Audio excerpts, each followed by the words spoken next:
Europe has a power triangle consisting of the President of the European Parliament, Martin Schulz, the President of the European Council, Donald Tusk, and the President of the European Commission, Jean-Claude Juncker.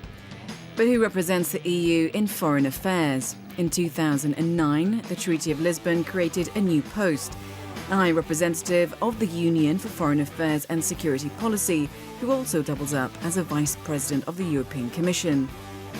Federica Mogherini assumed the mantle in 2014.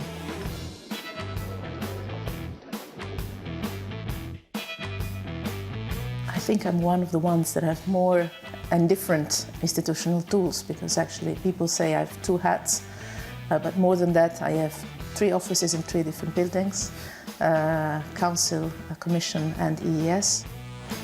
The European External Action Service assists in drawing up and carrying out the EU's external policies.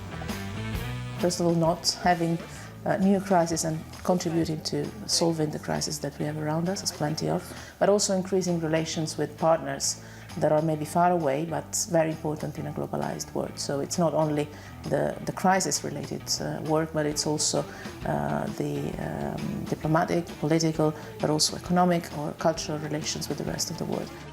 It's a busy job for Ms Mogherini. As High Representative, she receives visiting heads of state and other major players in international politics and participates in the councils of the European ministers. The foreign ministers, defense ministers, development and cooperation ministers, and trade. And what about her other hat as Vice President of the European Commission? I coordinate the commissioners that have a portfolio with an external impact. Humanitarian aid, development, enlargement and neighbourhood and trade, but also other commissioners that do have a portfolio that has specific external relation or impact, being it climate change or energy or economic issues as well. But her job also involves lots of travel. Whenever I visit a member state, which is something I'm doing regularly, I'm always meeting national parliaments, because I think we need to involve, first of all, the elected direct representatives of our citizens, but also take the parliaments on board, because in the end, the decision is to be shared. Mogherini acts as a spokesperson representative of the EU in third countries, often in situations of crisis or war. But back in Europe, we can see her here at the Parliament.